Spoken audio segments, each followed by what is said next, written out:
Good afternoon to everybody. I would like to also say hello and welcome to other people that is now connected from some other countries, 12 countries. It's Mexico, people from Mexico, from Costa Rica, Ecuador, Peru, Brazil, Chile, Germany, Portugal, Cyprus, Turkey, and Morocco. I mean, it's all the people that is together with us today. It's running their studies in the Real Madrid graduate school. And we are here today to assist to a masterclass, one of the masterclass of the programs. Today we are very proud to have with us our partner Bwin. You know that Bwin has been working with Real Madrid, collaborating with us for the last 6 years now. It's since 2007. They are our main sponsor. We are very proud of this partnership. First, because they are a leading company. Then because they have a very special character, really very aggressive, very innovative. They always take us to the limit, really, which is good because this is the way also how we learn from all this experience of working with people that is really trying to make new things in this sports marketing industry. Michael Otel, which is who is today with us. He's the sports marketing, international sports marketing manager in Bwin. He's a close collaborator to us. I think we talk to you every week. Almost. Or more. And he is working in a team of very talented people in Bwin, really. All his experience has been in the sports marketing industry and the events marketing industry. He's very. I mean, you studied in Germany, in Heidelberg. Correct. In the sports management. It was a degree in business administration, specialized in sports management and marketing. So I think that he's. We always thought that this master class was owed to you, to share a case study of how one of the top sponsors of Real Madrid work with us, how they use our platform to really, and other sports marketing platforms, in order to deliver their messages and to achieve their marketing goals.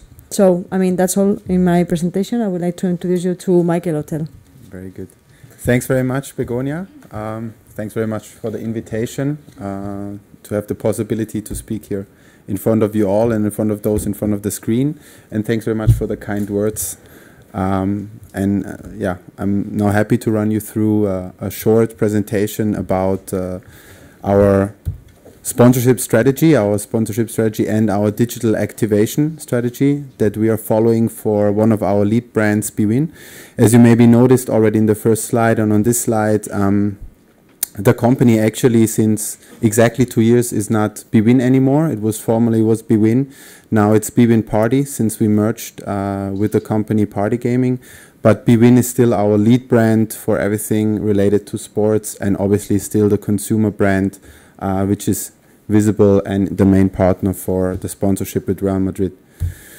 And that's basically the reason why I'm sitting here, because we have this relationship with Real Madrid for many years now. I actually, in order to get your attention, wanted to do a quick quiz in the very beginning and ask just randomly, who knows since when Bwin is the main sponsor of Real Madrid. Begonia already said it, but still I think the question is still valid. There's a jersey up for grabs, so whoever says it the first or the... No, who said 2007? Okay, that one's for you. Sorry. I'm trying to keep your attention on the presentation. In case it gets too boring, I would still advise you to pay attention because I will have another question, another jersey at the end of the presentation. Okay. So what I'm trying to show you today is actually briefly an introduction about our company. We'll make it very short. I don't want to bore you. I will explain you why sports sponsorship and partners like Real Madrid fit to our brand and why we chose sports sponsorship as a platform. I will introduce to you our sponsorship objectives that just recently had a small overhaul. Give you a very quick video about our sponsorship history. Again, will not bore you with this, will be very brief. Then I will give you detailed insights about how we came up with our strategy. So how does our sponsorship strategy look like and how we came to this conclusion. I will also unveil some, for us, important results that were influenced by the strategy. And I will give you insights about our current activation program. So how do we put all this theoretic strategy thinking into practice and show you some case studies. And in the end, obviously, besides the short quiz, there will be the chance for you to ask some questions on top. To start from scratch, that was the ultimate aim when our both companies decided to merge. We wanted to be the world's largest listed online gaming company across all product verticals within our industry. And that's why, exactly as I said it 2 years ago, Bwin and Party Gaming came together and formed the Bwin Party Digital Entertainment PLC, which is now the new holding, the new mother company, let's say, of all of our brands and people. We pretty much think in product verticals. We have a very strong brand and a very strong product for sports betting, which is actually the people who came from the Bwin side, where this is our heritage. That's why Bwin is the lead brand for sports and sports betting. In certain countries, like for example in Spain, Bwin is still, I would say, the lead brand also for other products like poker. But I would say as a global lead brand, Bwin can be considered the brand for sports betting. The same goes for Party Poker. In the poker vertical, we have a casino vertical where the lead brand is Party Casino. We have multiple bingo brands. Actually, there is no global lead brand when it comes to bingo. This is just because it's a very localized approach that in each what we call regulated markets, the markets in which we operate with a dedicated license, we have to have a tailor-made bingo product. And in Spain, I believe it's Bingesh at the moment. On top, just 1 year ago, we launched a new somehow vertical, which is very independent from the rest. This is Win.com, and Win.com develops social media games under the umbrella of Win.com, but each game has a different brand, because in social gaming, basically the game is the brand. And this was all done with the vision to let the world play for real. So that's the ultimate vision of Bwin Party and all of its lead brands, consumer brands. Going back to Bwin in particular, or maybe firstly to talk about how we manage sponsorship in our organization. We have a very small sponsorship team at Bwin Party. We're called the Sponsorship and Events team. We consist of in total 6 people who manage everything that has to do with sponsorship evaluation, contract negotiation, the acquisition of rights, and lastly, but most importantly, also the activation of rights. And this for all our lead brands, for all our product verticals. And we are supported, since we're a very small team who is based in Vienna, we're supported by a very extensive group of people in our exclusive sponsorship agency, which is WWP, who mainly supports us on a strategic basis when it comes to evaluation, but is also present on ground wherever we have a sponsorship in a certain area. So now our 2 colleagues actually out of the Spain office are here in the audience as well. And the ultimate, to put everything in a nutshell, the ultimate task that we have to fulfill is to develop, actualize, and execute the long-term sponsorship strategy of Bwin Party. Why sports sponsorship? Why Real Madrid for Bwin? Why not going into art? Why not going into culture? Why not going into music? There's a very simple reason for that, which is not rocket science, because without sports, as you can see it on the slide, there is no sports betting. That means for this reason, Bwin, since the very beginning, and you will later on see a quick video about the history, believed in sports sponsorships. Through the years, always on different terms, but there was always a strong bond with, let's say, sport as a sponsorship platform, and partners like Real Madrid and other blue chip properties as the right partners for our brand and for our products. Coming to the objectives, which objectives do we, or what are our main objectives as a sponsorship unit? I mean, firstly, it has to say that we have to understand that a sponsorship unit or a sponsorship team only contributes and supports. The sponsorship unit always have to have a very healthy part in a marketing mix. Even though sport plays a huge role for us, this was always still important for us in our thinking, and when we decided to partner up with our top partners, that there should always be a very good balance, because sponsorship by itself will never make the difference. It has to work in a very healthy marketing mix where other marketing tools are activated equally or even more prominently. Nevertheless, we believe that with sponsorship we can contribute to some very, very important objectives. The first three, going from left to right, the first row that you see have been part of our very first objectives when we came up with the strategy in 2008. And at that time, it's also important to understand that when we started sports sponsorship, it was not very common. I think the first sponsorship was in 2004. It was not very common that top partners like Real Madrid luckily did, but other partners would accept a partner out of the gaming industry. That's why with our first sponsorships, we said it's very important for us to build trustworthiness, to make people used to our brand and trust our brand.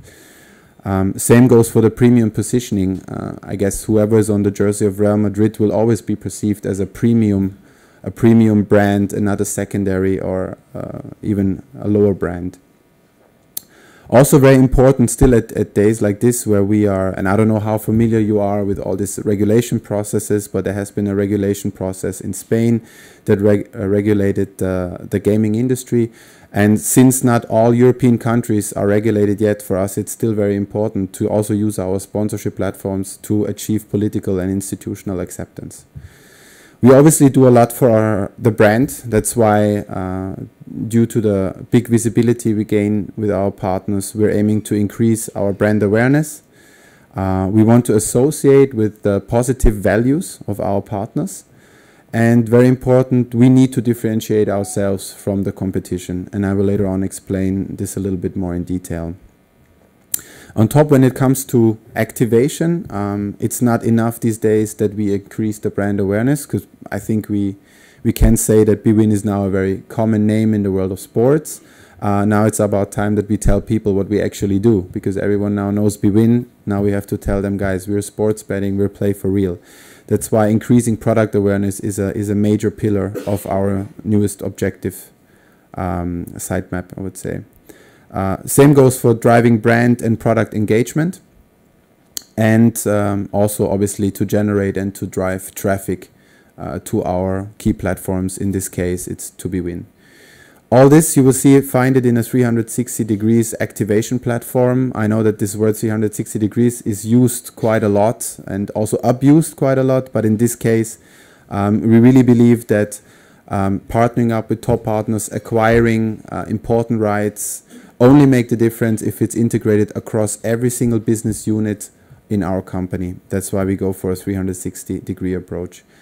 And indefinitely we believe that we contribute to three key areas, which are the brand area, which is a no-brainer. We contribute definitely to the acquisition and retention side of our business, even though it's a little bit harder to measure. And we also contribute to what we call new business. And new business in our case is, for example, mobile and social gaming.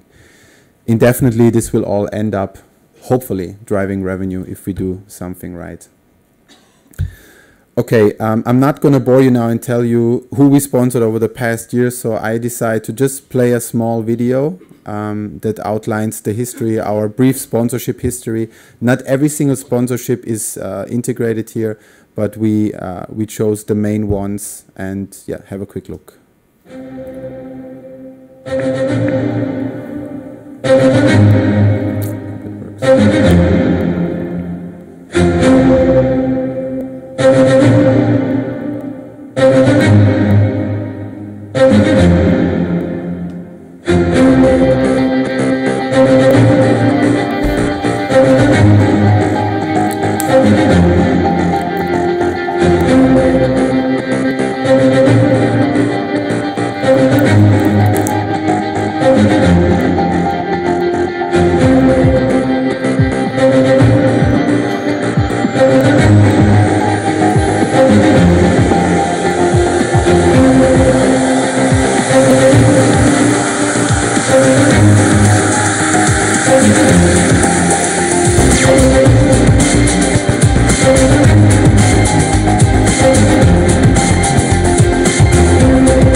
Good.